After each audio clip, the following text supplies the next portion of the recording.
pag nag-abroad ka, talagang kailangan mong kumita ng malaki. Tama? Kasi may problema ka sa Pilipinas. Meron kang kailangang ipagamot na asawa, anak o magulang. May kailangan kang bayarang malaking halaga. Kailangan mong tubusin yung ganito yung property. Kailangan mong makaipon para sa future ng mga anak mo. Ibig sabihin, ikaw mismo, you are solving a big financial problem.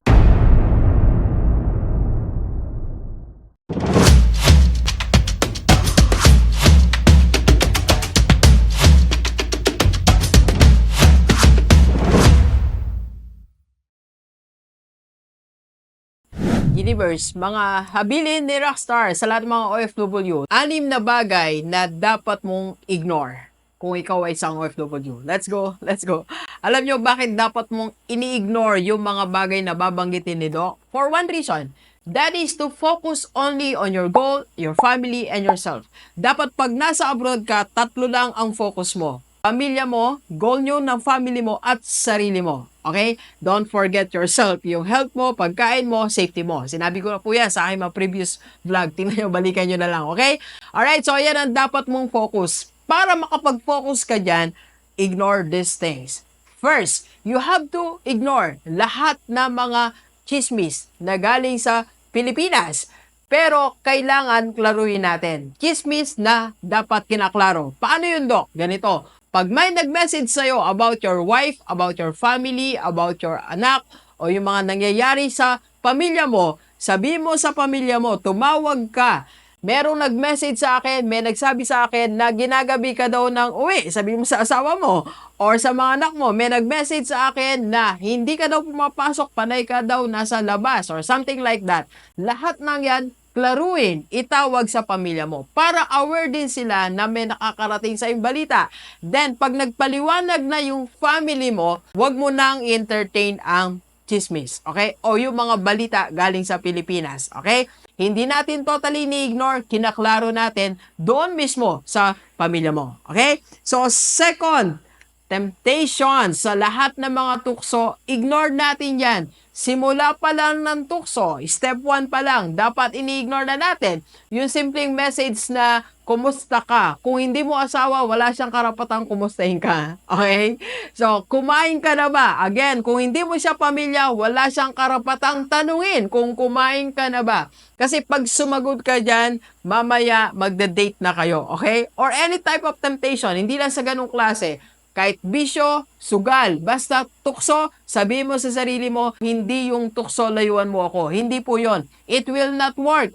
Kasi ang tukso, hindi ka lalayuan. Ang tukso, nilalapitan ka. So ano ang best na dapat mong gawin? Ikaw ang lumayo sa tukso. Okay? Ikaw ang tumakbo palayo sa tukso. Hindi ang tukso ang lalayo sa'yo. Okay? Ikaw ang tumakbo palayo sa tukso as far as you can. Right? And number 3, ito po.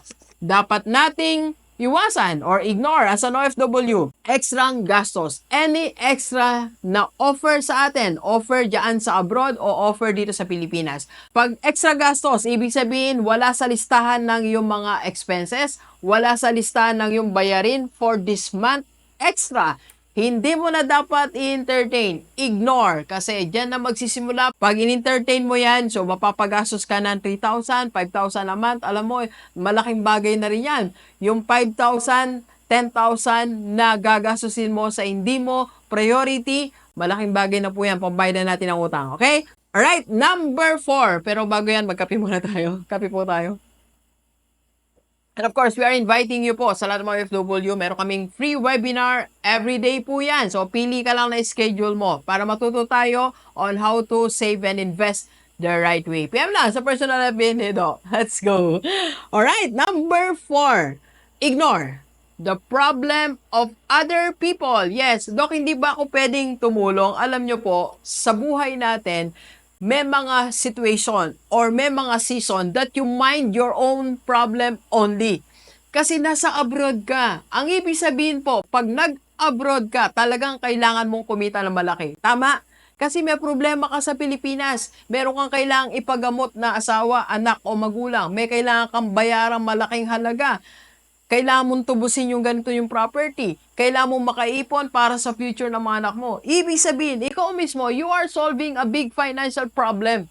saan ka pa kukuha ng panahon para tumulong sa financial problems ng ibang tao? Okay? And number 5, ignore the dreams of other people. Yes, kasi ikaw din may sarili kang pangarap. Okay? Ito, tandaan natin sa lahat ng mga nasa abroad. Huwag mo ngayaan na magamit ka para sa pangarap ng ibang tao. Panindigan mo, tumingin ka lang dun sa sarili mong pangarap. Hindi ka patingin-tingin sa pangarap ng ibang tao. Madadivert ang attention mo hanggang sa pag-uwi mo. Pagtapos ng kontrata mo, doon mo ma-realize walang nangyari. Why? Kasi nagamit ka para sa pangarap ng ibang tao. Okay? Gamitin mong time, effort, energy mo para sa pangarap mo at pangarap ng pamilya mo.